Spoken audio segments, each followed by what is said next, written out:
We're here today with the pleasure of visiting with Bill Aho of Storrs, Connecticut, and the date today is July 31st, 2019.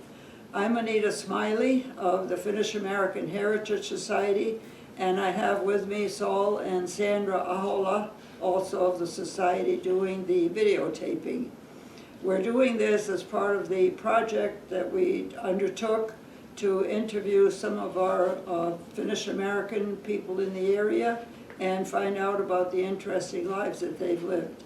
So today, as we talk to Bill, we'll reminisce with him, and I'm sure he has some artifacts that he also will introduce us to.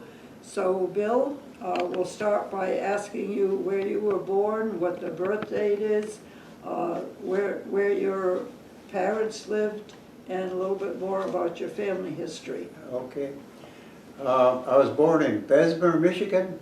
This is in the Upper Peninsula of Michigan.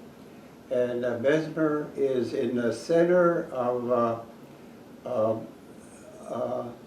iron deposit. The iron deposit was about 18 miles long. The deposit was in places came to the surface, but most of it was underground, so there was underground mining. But Bessemer was a center city, and there were cities east and west of it. The earliest I remember is Colby Hill in Bessemer.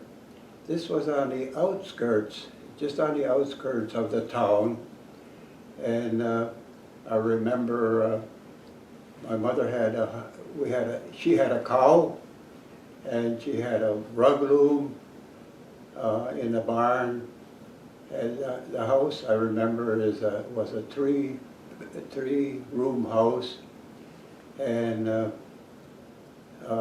interestingly, the neighbors. One of the neighbors was Mikko, and if you remember the FinFest in Hancock, I was walking down the street, and one of the stores had a display of events during the Great Strike 1913, and there was a newspaper there that says, "Mikko's gotta go," and here was Mikko. And all of these come way after, I didn't know at the time. But Mikko has to go. Well, Mikko had 4 boys. One of them was my age, and one was a little younger. My age became a navigator in the war, but Carl, the youngest one, became a lawyer, and eventually became a labor negotiator, a labor judge. And here his father was, Mikko's gotta go. Interesting background. Yeah. And the other neighbor was Sastaboinen. I never ran into another Sastaboinen until I went on sabbatic to New Mexico State, and the librarian there was a Sastaboinen. And we also had a Sastawinan family in Canterbury. Oh, you did? Yeah. Yeah. Okay. Well, where did your parents come from? my parents, my father came from Hautakula, that's east of Vasa, a small town. He left his brother and a couple of cousins came from at the same time to this country. And my mother came from Kankampa, west of Tampere. And my mother came here following his brother, or her brother, Ernest. Ernest came and established a logging camp in Newberry. And she came to Newberry and then floated on to the mining towns where more of the Finns were. My father's family, brother, came to this country with him, and my uncle started a farm, a dairy farm, and the cousins were mostly in the mine.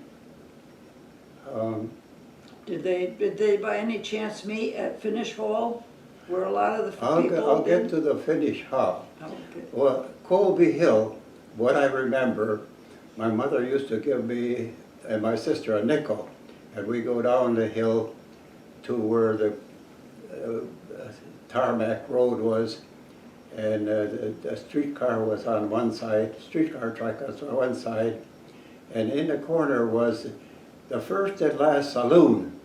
You get your drink. When you come to town, you get your first drink, and when you leave, you get your last drink. Perfect name. And the whole location was known as First and Last because of that saloon. But we came down the hill, and there was an Italian shoemaker on the other side of the First and Last saloon. And besides fixing shoes, he had a candy and ice cream, and I don't remember him washing his hands or anything. For a nickel, we got a ice cream cone.